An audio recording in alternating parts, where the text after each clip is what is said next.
Hi, I apologize ahead of time if my video quality is a little bit off. I'm in a hotel room and I did not set up ahead of time for figuring out angles for my video.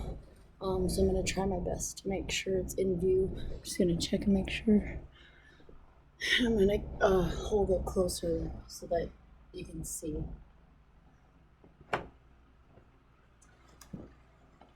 For my presentation, I did yoga for fibromyalgia. I chose this modality because my own experience with yoga has given me control over my fibromyalgia more than anything else. I'm not able to take any Western treatments, so I unfortunately can't try that to compare. But typically, the Western treatments do suppress the pain enough that people are able to function for at least short periods of time. But it doesn't usually treat the illness itself, so the flare ups still occur, and the person still has to accommodate for that with work and other lifestyle factors. Um, so, for yoga as a modality, it comes from the Indus Valley, which was originally thought to be 2,000 years old, but it's now thought to be around 8,000, if not more. Basically, just whenever they find something older, then they have to kind of correct themselves. But it's a lot older than we thought it was. And it comes from Ayurvedic medicine, which is in India. And Ayurveda means the science of life, or wisdom. And so yoga also means union. And so it kind of, you could say that it's the union of the body, mind, and spirit by using the science of life. Um, the history is kind of extensive, but to summarize it, like I said, it started around 8,000 years ago. The person who brought it to America mainly was Swami Vivekananda. He, in the late 1800s, he spoke in Chicago, along with other places, and helped try to bring it to the U.S. In 1920, Paramahansa Yogananda spoke in Boston and wanted to spread Kiata yoga to the West. But in 1924, unfortunately, the U.S. Immigration Service put a ban on Indian immigration. So anyone who wanted to learn about yoga or any of the Indian culture or medical system had to move there. So that did inhibit growth of yoga in the West for a while. Um, a few people came back who had left for India. They were allowed to come back if they were U.S. citizens, and so a few people did come back and try to share what they learned. And that included Indira Devi, who was the first Westerner to study with Sri Krishna Makaraya, and she opened a yoga studio in Hollywood and appealed to a lot of housewives, so that kind of helped spread it a little more. And then a few other people, I'm not going to go through all of them because there are a lot of key figures in the yoga history, but in the early 60s, Maharishi Mahesh Yogi brought transcendental meditation to the US, and there are now more than 40,000 teachers and 40 million practitioners. I believe that is globally, not just in the US. And then in 1965, they removed the immigration ban, so it opened up a lot more growth for India to be shared with the West, or to share their culture and the yoga and Ayurveda with the West. In 1966, BKS Iyengar wrote Light on Yoga, which influenced nearly every Western teaching on anatomical precision. And a few other people helped spread it by founding different yoga institutes. And then Yogi Swami Satchidananda opened Integral Yoga Institute near Virginia, and then in 1969 he opened the Woodstock Festival, which I thought was kind of cool. I didn't know that's where Woodstock came from. And he wanted to help spread the desire to dedicate life to spirit, which during the time was really appealing. That was when all the hippies were becoming a big culture. And then in 1970, Swami Ramna, through testing at Menninger Foundation, showed that he could control his autonomic nervous system, and so that kind of shocked doctors and kind of threw him for a loop as to what yoga was doing to the body um, and the brain. And then in 1970, Ram Dass wrote "Be Here Now," which brought a new idea of a spiritual quest being a lifestyle instead of just a like few choices or a few factors of life. Um, and then continued to expand. Different forms of yoga were brought to the US by different people throughout the 60s and 70s. And then, as I mentioned, Ayurveda is the system which it comes from, and they use doshas to kind of divide people based on their situation and their personality. And each dosha has different lifestyle choices that best accommodate its energy. And so basically someone has one or more governing dosha energies, and so after taking assessments to determine this, then the practitioner would recommend foods and different lifestyle choices based on which dosha was shown to be dominating. And it's in the CAM categorization, it is considered a mind-body therapy. And then the application of the modality, there are many forms which differ in intensity, speed, endurance, and the types of stretches used. But the basic qualities of a yoga class include students joining either in a studio or online. Now that's a little bit more common. And they're on a yoga mat and they're practicing the stretches with guidance. If they're in person, obviously the teacher can show them what they can improve on. Online, it's a little harder to do, but I'm sure there's a way when they're doing the Zoom versions that the teacher's able to help people make sure they don't get hurt and stuff. And then most common Western yoga classes include poses intended on balancing the mind, body, and spirit. Sorry, I'm really tired. These are called asana, and along with breathing techniques, which are called pranamaya. And the types of poses and breathing techniques vary with each style of yoga. It's not a competitive practice. It can be adapted to anyone's needs, including people with physical disabilities. And then many people with fibromyalgia may take a restorative yoga class, which has the same basic qualities of a basic yoga class, but with more focus on using props to aid with poses, which helps avoid injury and make it a little more comfortable for someone with chronic pain. Not only with fibromyalgia, but with other chronic pain conditions like that, the same kind of class would be recommended. And then the duration of the class may vary. How long a person can physically continue a routine may drastically impact how long they actually do it. If someone can't last through the whole class, obviously this might change what classes they choose. And different styles of yoga could last different lengths of time as well. And then if a person can't find that much time in their day, there are quick routines for shorter amounts of time, and then longer ones for if someone's able to sit down and actually do a full routine. And then another way that some people are practicing, this is kind of new and I've tried this, I really enjoy it, is a yoga hammock. It has a swing and then a hammock, and it takes some pressure off of the limbs so that you're not, if you have chronic pain and it's worsened with like hard surfaces and the mat's not quite enough, then hanging in the air can help kind of relieve some of that tension.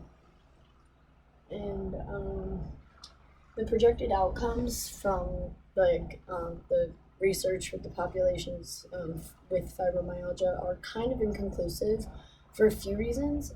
Partially, the studies are not done with very many people, and they're done for very short amounts of time, so they don't necessarily give a chance for long-term effects to be shown. And then the other factor that's the main contributor is the fact that people don't continue the routine after the study. So when they go to do a follow up, then people haven't been doing what they were doing, and so it kind of defeats the purpose of the study and what they were testing in the first place. They said that with chronic conditions like fibromyalgia, it's hard to get people to commit to a routine after there's no longer direct initiative to do it. Um, and then as far as uh, my kind of how I see this is I think there needs to be more people focusing on this population, but also focusing more on the benefits and maybe sharing other modalities and techniques with them so they can experience like minor examples of some of the benefits they may receive. Most people these days typically, unless they think they can benefit from something, they won't try it or they're less likely to.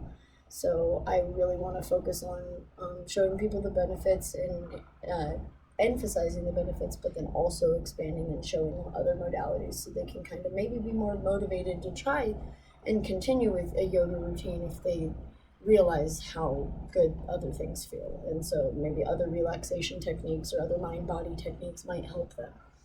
Um, and then my targeted population is those experiencing chronic illnesses, especially hard to treat and hard to diagnose conditions, with a large focus on chronic pain and those experiencing old patterns inhibiting them from healing.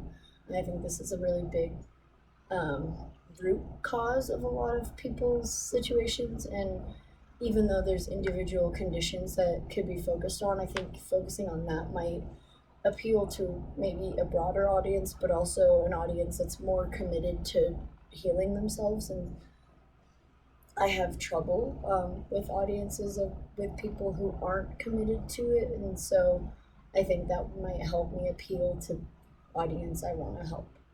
Um, and then the separate part of my practice is I want to have a nonprofit, and I actually don't think at this point that I want to go further with Healing Touch, and since I can't charge for it, I really want to share energy work and just different techniques to take care of the chakras and the energy field with people. And I've noticed the giant gap in the homeless population and very low income housing of people. And so I really want to focus on those people as well. So separate from my practice, I'm going to establish a nonprofit for this population, and that will be and I will offer free classes to share techniques with people and how they can take care of themselves, and little like gift bags and stuff with sanitizing things and masks obviously, and but as well as like crystals and maybe an oil blend or something that obviously that's a little more universal than maybe oils, but um, something in there that people can use to take care of themselves, not necessarily have to have a bunch of money to do so. um, and then um, for the first population is mainly what I'm starting my business on. The second thing is kind of on the side, and whenever it comes, it'll come. But with my new business office is next to McKee Medical Center and Good Day Pharmacy, and so it's in a unique location for an integrative health practitioner to kind of help maybe spread knowledge to different people in a different area of town that maybe hasn't seen as much, as many holistic practitioners as others. And so I think it'll be a really cool idea. And there's other people in the building that are also holistic practitioners, and so I think it'll be a really cool opportunity to kind of integrate the two sides.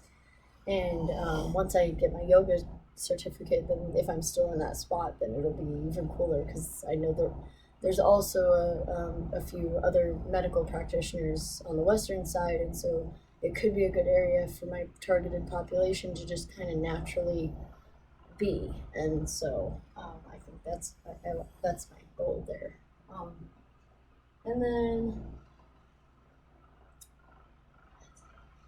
when I complete my yoga teacher training certificate, I'm also doing the restorative yoga and Ayurvedic practitioner certificate, and my goal is to have them all finished by the end of 2021, which if they don't change anything with COVID, is the deadline for it. So hopefully I'd get it done before then, but and I'm taking the spring off from Front Range due to the just classes that I feel like I need to take in person or at least with Zoom meetings or some meetings in person. So I'm holding off a little bit, uh, but yeah, and then the study that I'd like to share is I actually found one study was a study about the studies and why they're inconclusive or have negative results, and that was the reasoning I mentioned earlier was that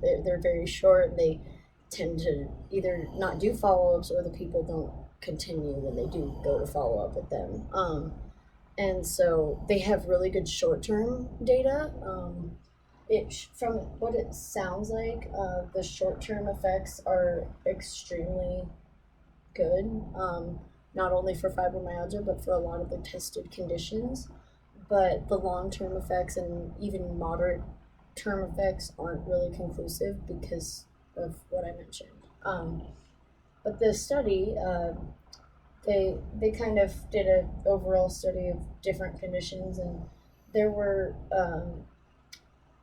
it listed that it can be used to treat chronic pain and pain-related conditions, including carpal tunnel, arthritis, headaches, back and neck pain.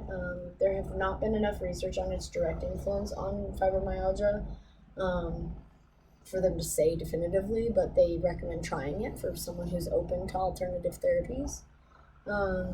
And it can also be used. Yoga can also be used to treat low blood pressure or to lower blood pressure, to reduce insomnia, increase flexibility, muscle strength and tone, improved breathing, energy and vitality, maintained balance and weight, digestion and metabolism, and improved cardiovascular and circulatory health, as well as improved athletic performance and protection from injury, as well as stress management.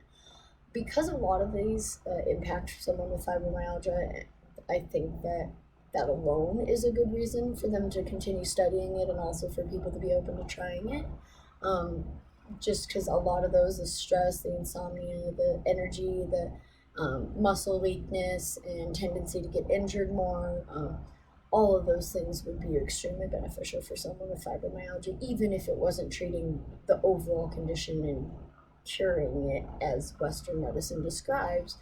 It would relieve a lot of the factors that are the debilitating pieces of that disease. So, and then, so the study, or what the article also mentioned, it may help with like some mental health too, just because it helps someone clear their mind of a lot of the excess mental thoughts and energies that are going on. But it again was not tested enough to be conclusive. But the main study that I found intriguing was they tested yoga on chronic low back pain, neck pain, osteoarthritis pain, fibromyalgia, and chronic tension headaches. And the results drastically varied with each illness, but for fibromyalgia, it was found that functional improvements were seen with excessive or exercise, mind-body practices, multidisciplinary rehabilitation, and acupuncture, short-term compared with usual care, attention control, or sham treatment. So they kind of tested a mixture of everything, but it was a really widespread study as far as how many things they were testing yoga's effectiveness on. They did include other holistic therapies, but they did test yoga in a lot of the conditions, compared to only testing some of the other therapies in like one or two of those categories. So I thought that was probably the most extensive study I've seen, other than the one that was talking about why these studies aren't extensive. And so that's pretty much all as far as that's concerned. And with my conclusion is basically, since yoga focuses on many of the aspects of being that affect fibromyalgia, and tend to be out of balance with the condition, then and there's not enough drive of people to practice yoga long term and trying to treat fibromyalgia, I'm placing a large amount of my focus into this population. Um, and though I plan to offer a wide variety of techniques, yoga will be a big focus for those experiencing chronic pain conditions, If they're not open to yoga, I will try other techniques first to help them, like maybe experience and figure out if it even sounds like something they might want to try. But it's definitely going to be my go-to for chronic pain. And then, like I said, my plans. I'm currently enrolled in Siddhi Institute in India, and so I'm just kind of doing on the side while I finish up this semester. This is my focus really, and since that one's just finished by next year, then I'm really focused on this semester and finishing with good grades, and then winter break, then I'll be really engulfed in that, and so I'm excited for that because it's really affected me a lot, and not only with my fibromyalgia, but just in general, I've felt more physically able to do things overall and mentally able to do things overall. And I feel like I'm healing more than I was before. So, yeah. And then my sources, I'm obviously not going to read them all, but I think I have like 6 or 7. And then, due to the distance of me from my presentation, I'm going to zoom in, hold the laptop, because I do have down here, I have pictures of a bunch of poses from 2 of my sources, the book Yoga for Fibromyalgia and the book Yoga for Chronic Pain, 7 Steps to Treating Fibromyalgia. And so I have pictures of some of the poses that they specifically recommend. It was hard to get them all onto I have a mini printer with me that I had to use because I did choose to add that last minute, but I figured I'd share that. So thank you for watching, and I apologize for my awkwardness. I prepared when I was at my house, and then I got here and finished up the finishing touches, and it was not the same setting at all, and I should have probably practiced a few more times. But I hope you're having a great day, and again, thank you. I'm Sarah Wood, and this is my presentation, Yoga for Fibromyalgia.